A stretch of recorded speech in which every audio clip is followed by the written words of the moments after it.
Welcome back to Radio Signals. My name is Mark, and my call sign is N9WIB. This is the Technician License Series, lecture number 18. And today, we're going to discuss licensing and regulations. The first thing we'll review is the FCC Part 97, and this is essentially all the rules and regulations of ham radio. And then we'll go into the basis and purpose of amateur radio, followed by what's required to obtain your license, and then how to take the examination, and then review bans and privileges, cover international rules, and finally review how call signs are assigned and what you can do to get a vanity call sign. Part 97 are the core group of rules set forth by the FCC that regulate amateur radio. FCC is the Federal Communications Commission, which regulate and enforces rules for the amateur radio service in the United States. Now, each different country will have their own version of the FCC, and in the United States, the FCC will grant your license.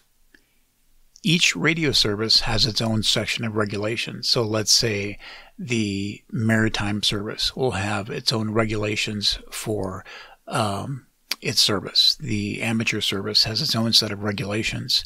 And there could be other services such as emergency operations, police, fire.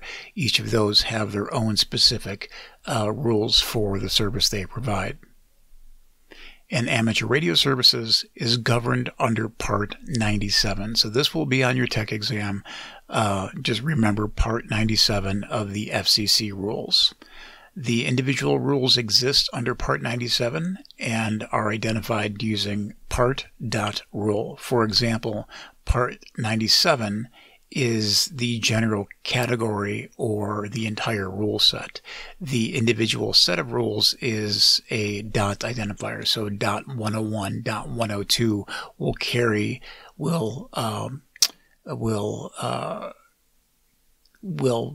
depict certain rules of the Part 97 rule set. So the basis and purpose of amateur radio. What is the mission of amateur radio essentially? So one, it is recognition and enhancement of the value of the amateur service to the public as a voluntary, non-commercial communication service, partly with respect to providing emergency communication. So this was set forth by the FCC. So here they're saying that it's voluntary and this is a public service. It is not a business communications method. So you're not going to conduct business utilizing amateur radio. It's non-commercial. And then it is also providing emergency communication. So the FCC has granted a license to many, many different people under Part 97 in amateur radio, and all those people can serve as emergency communications provider if the need exists. B. Continuation and extension of the amateur's proven ability to contribute to the advancement of the radio art. So amateurs everywhere make contributions either by the method in which they speak or teach others how to speak over the radio, or they make advancements, technical advancements. They build new antennas, they build new radios, they come up with different hardware and different software and different communications methods. So this is all part of the amateur radio service. C. Encouragement and improvement of the amateur service through rules which provide for advancing skills in both the communications and technical phase of the art. So this is teach and improve communication skills. So in amateur radio, we become very good communicators, especially over the airways with other people. We know how to run a contest or a pileup, and those skills can be very useful in an emergency setting, to the ability to discern certain things in emergency and effectively communicate. D. Expansion of the existing reservoir within the amateur radio service of trained operators, technicians, and electronics experts. So by getting your amateur radio license, by the FCC offering this service to amateur radio operators, they have a pool of highly technically qualified amateur radio operators that can serve as radio experts and electronic experts in certain circumstances. In E, continuation and extension of the amateur's unique ability to enhance international goodwill. So we communicate with other hams, not only in our country, but we communicate DX to Europe, to South America, to Africa, to other parts, to Asia, to other parts of the globe. And by doing so, we make acquaintances and we make friends, and we foster goodwill between our countries and between amateur radio operators. So this is forming a bond between the United States and other countries. So all these are services of amateur radio, but they actually benefit the government as well. They don't not only benefit us as amateur radio operators, but we provide a very valuable service to the government and the FCC as amateur radio operators.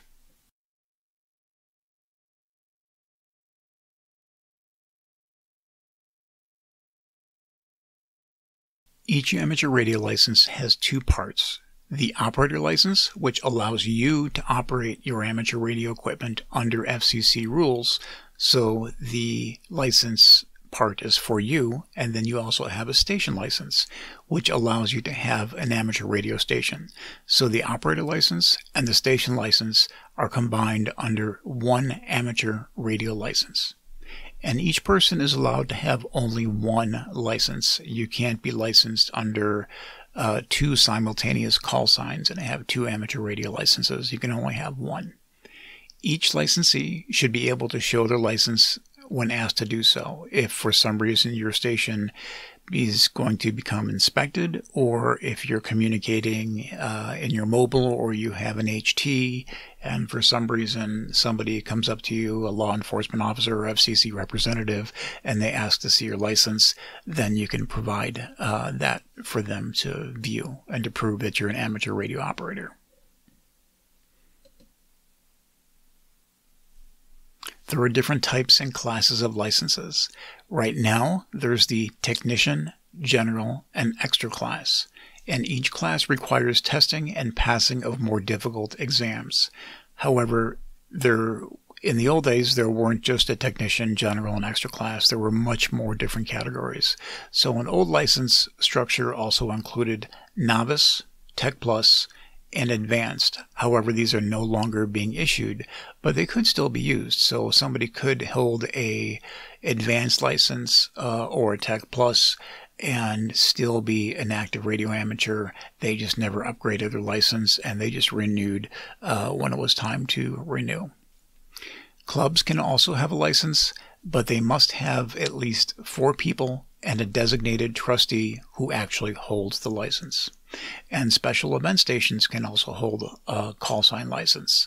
And so there might be youth on the air that hold specific special event stations or other types of special events. Examinations. So as amateurs, we are one of the very few groups that actually self-regulate and give our own exams to other hams. So we're self-policing. The FCC does not administer the exams. The ham radio operators actually develop and give the exams to other potential ham radio operators. The examination question pool is also made up by ham radio operators. Exams are referred to as elements. If you pass your exam, the forms are filed by something called the VEC that is responsible for the exam session. You cannot begin operating until you pass the exam and your call sign is issued.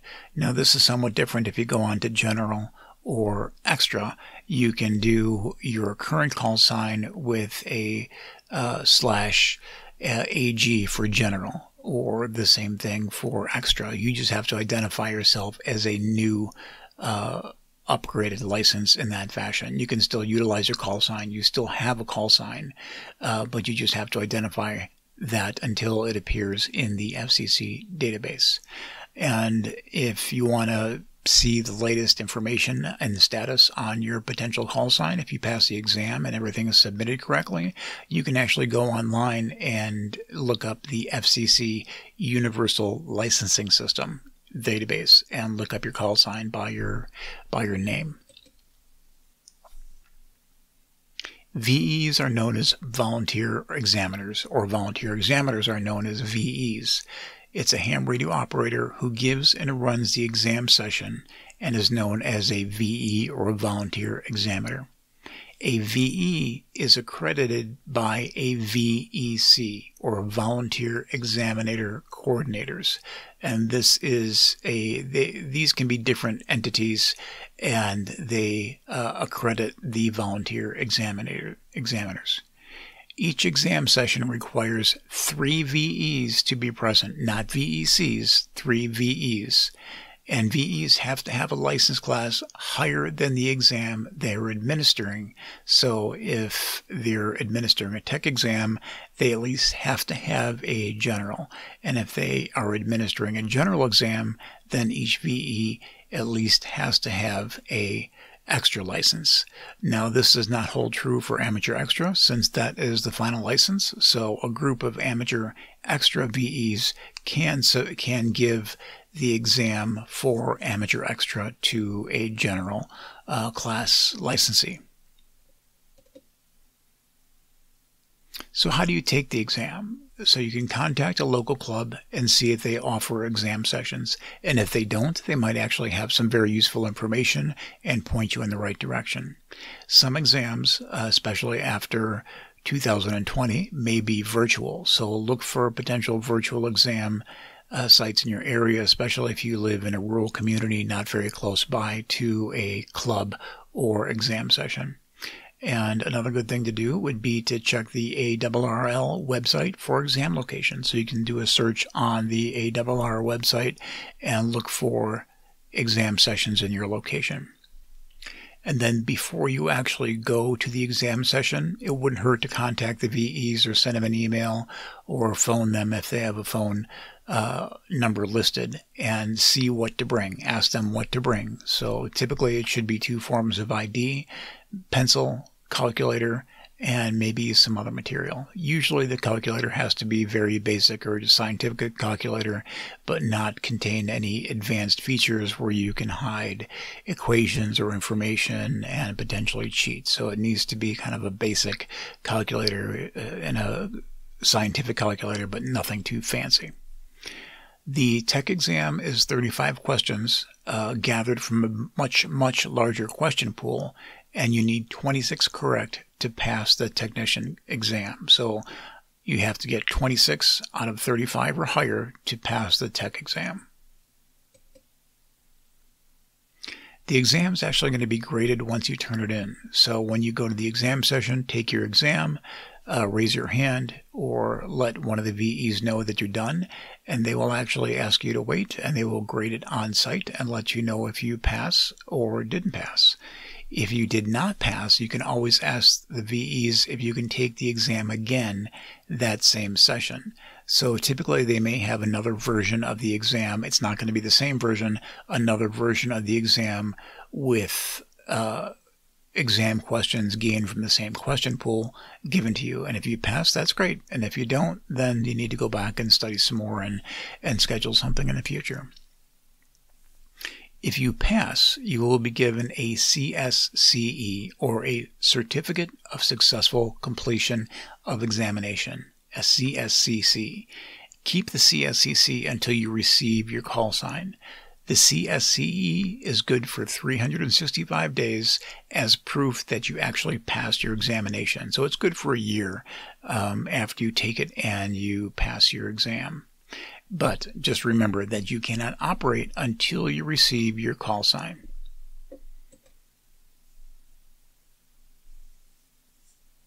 So NCVEC Quick Form 605 is also required. This will essentially submit your personal information to the FCC to create your call sign, and you're going to be required to fill one of these out during the exam session. And by signing this form, you are applying for an FCC license and agree to be bound by the FCC rules and regulations. And of course, the VEs can assist you with completion.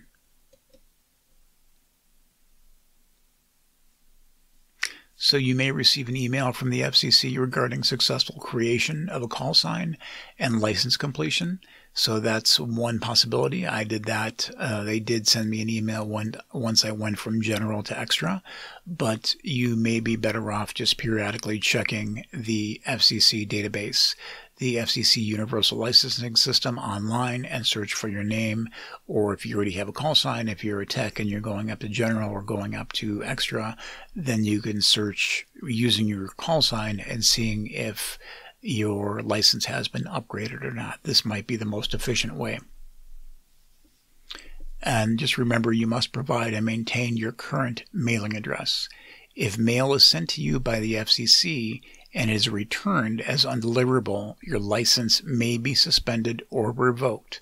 So you have to have a current mailing address. So remember, if you move or buy a new home or go out of town and move to a different state, you need to go on the FCC website and update your contact information to prevent your license from being suspended or revoked. But you can use a P.O. box. Just remember, so there are things like QRZ or the FCC database that people can actually look you up on. So if you don't want your address and personal information out there to the world, then you can purchase a P.O. box and use a P.O. box address. You also will be administered an FRN, a federal registration number, assigned to you as a licensee. And this is just another identification point that the FCC gives you. It's an FRN, or federal registration number.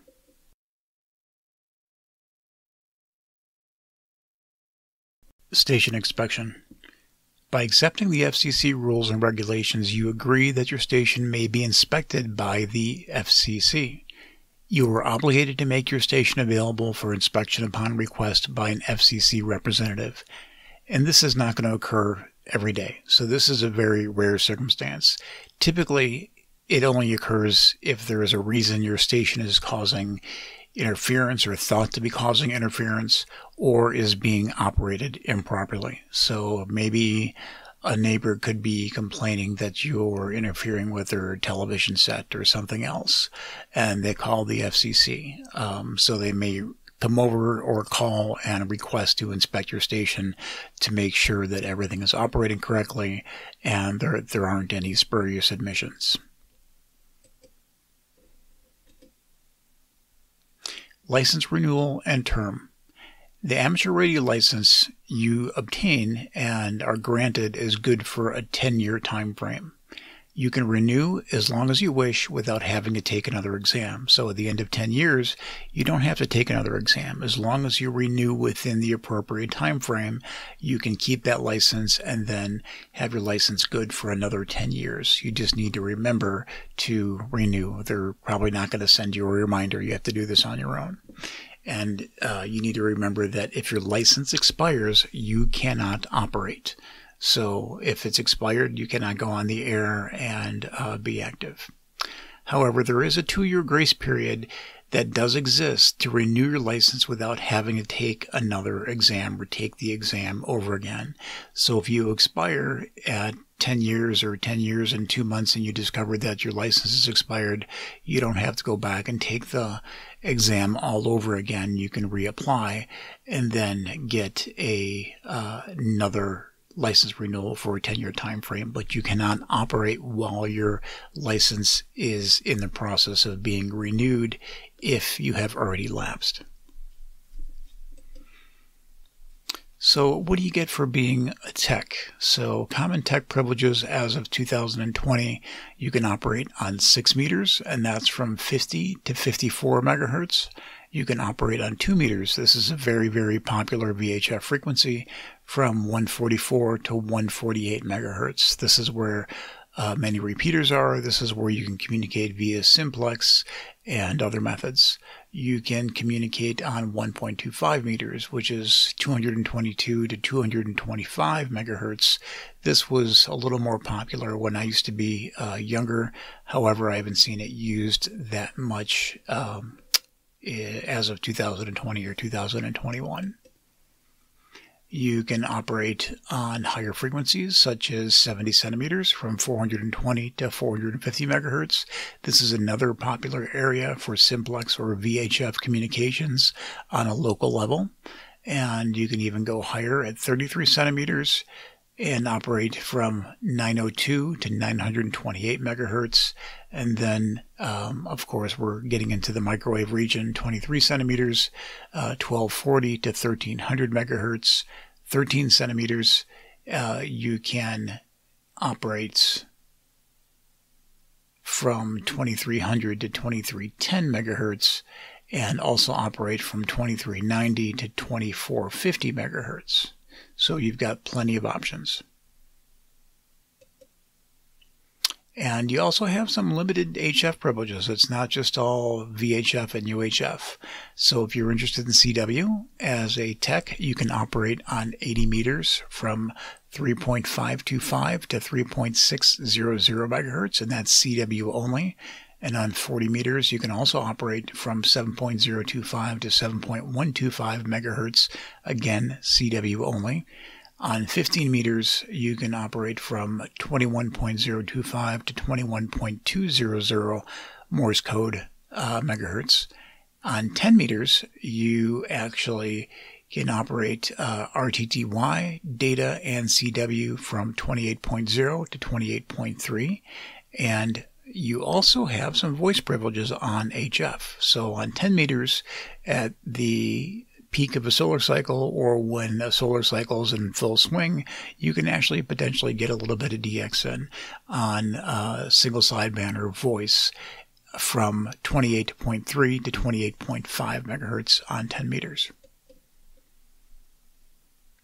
So to get a full idea of what your privileges are and the latest information, go ahead and download the latest ARRL frequency and band plan and put it up in your shack. Just hang it up. And I forget the exact boundaries of frequency sometimes, so I have one up in my shack and I refer to it constantly.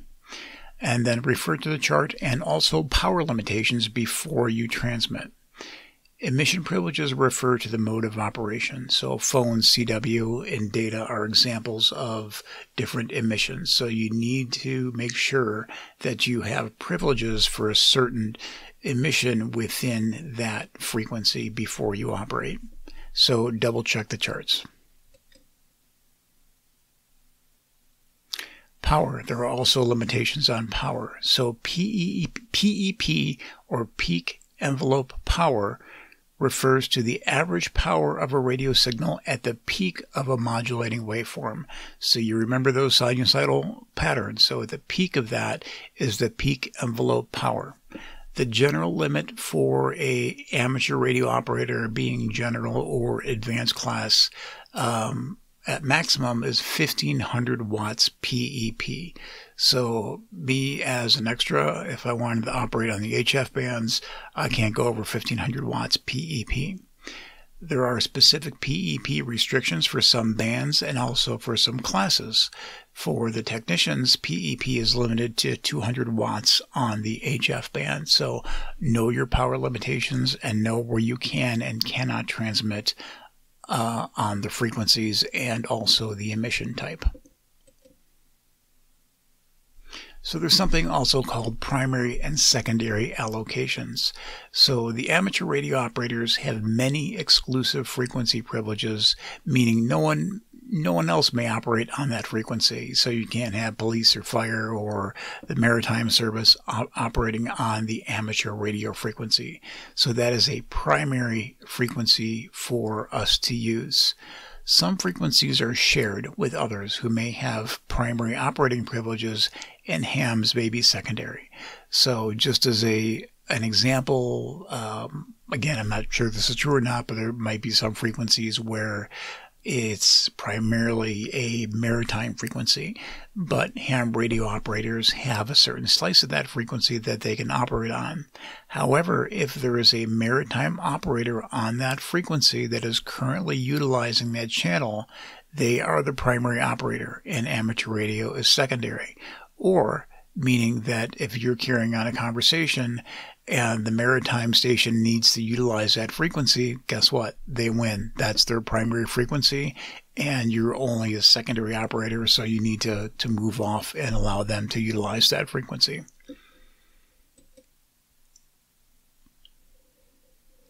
Repeater coordination.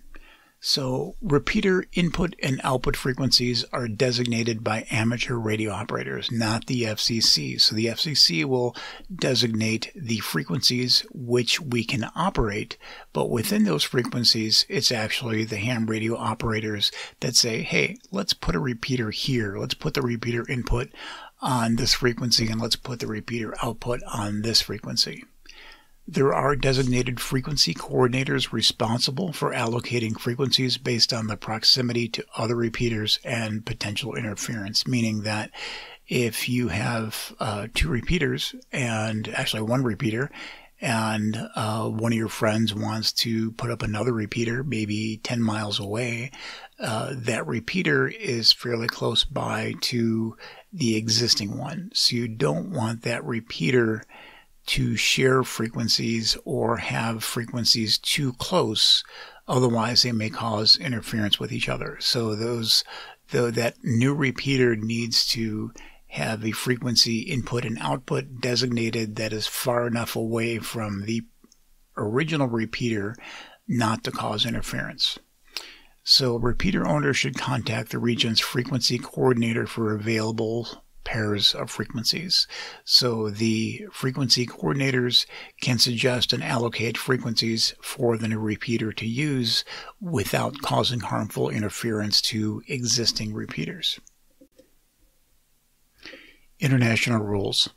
Each country has their own equivalent of the FCC. The FCC does not have jurisdiction over Africa or Europe or Italy or France. Each country has their own equivalent body for regulation.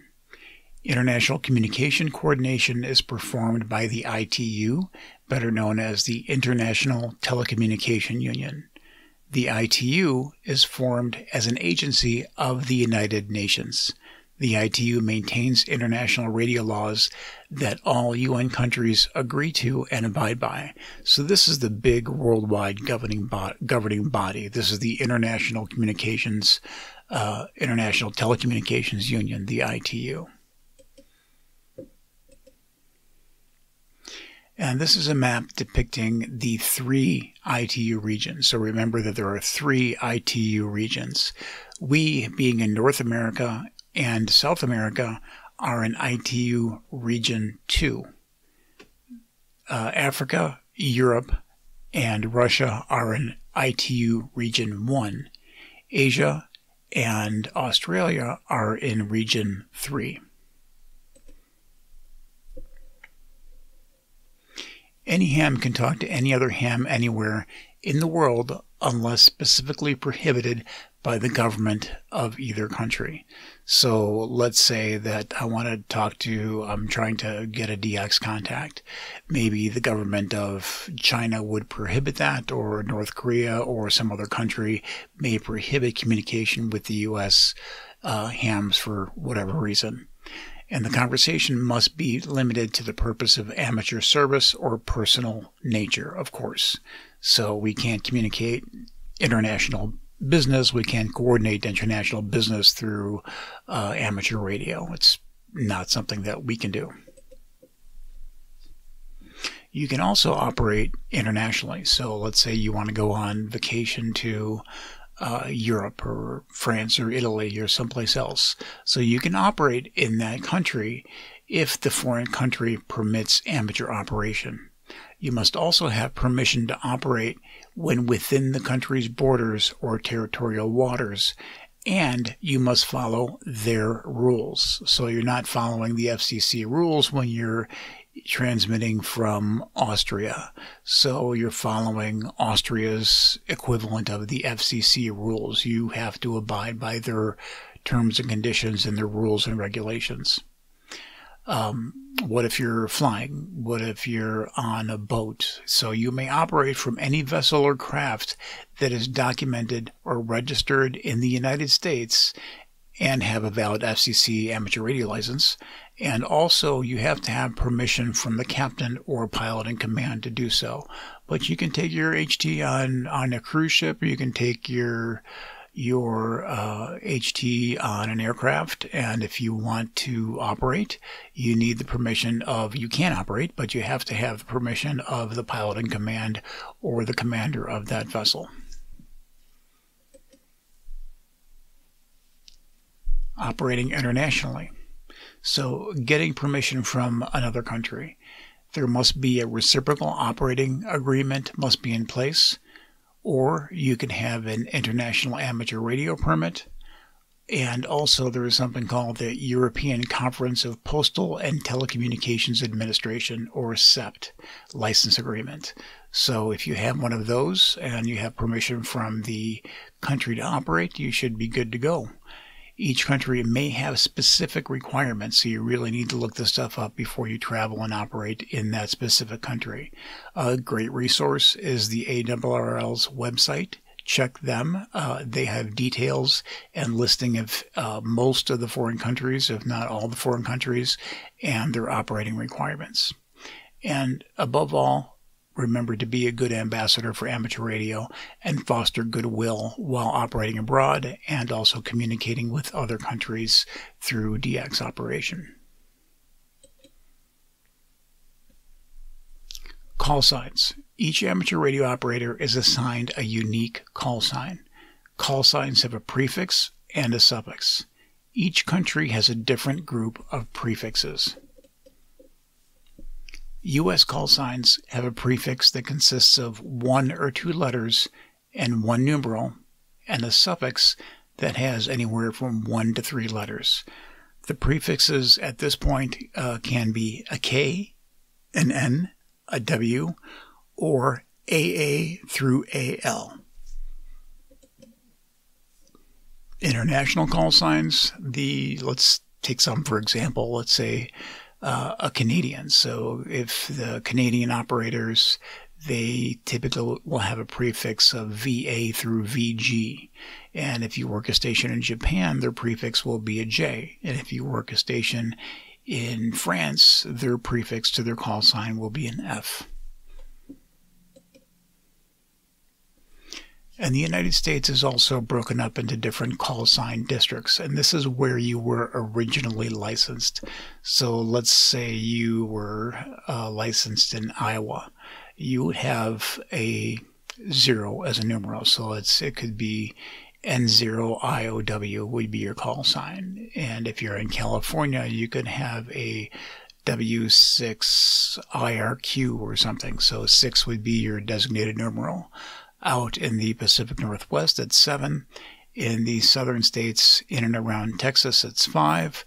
In the southeast, it is 4. In the Michigan area, it is 8. And in the far northeast, it could be a 1, 2, or 3. So you can kind of tell where somebody got their call sign from by looking at the call sign district. And interestingly, Alaska is a KL. And Hawaii is a KH. Call signs in districts. So the number in the U.S. call sign represents the location, again, where the call sign was originally granted. And the structure of the U.S. call signs for a tech, it could be a 1x3 call sign or a 2x3 call sign, meaning it could be a 1 representing the letter, so N, and then you have your numeral 9 and WIB, which would be the 3 component letter. So I kept my N9WIB call sign as a tech, and I never changed it. I never wanted to. I have my call sign. I'm known as N9WIB, so for me, there's no reason to upgrade to a different call sign. I've used it for years, so I can maintain that, but still, I am still considered an extra because I've passed the exam, but it is kind of a tech call sign per se. And techs can also have a 2x3 call sign, so 2 letters in front of a number followed by 3 more letters. So the prefix will be 2, and the suffix will be 3. So the prefix for text can be 1 or a 2, and the suffix can be 3. And of course the numbers in between those. For a general, you can have a 1x3 call sign. For an extra, you can have a 1x3, a 2x3, a 1x2, or a 2x1.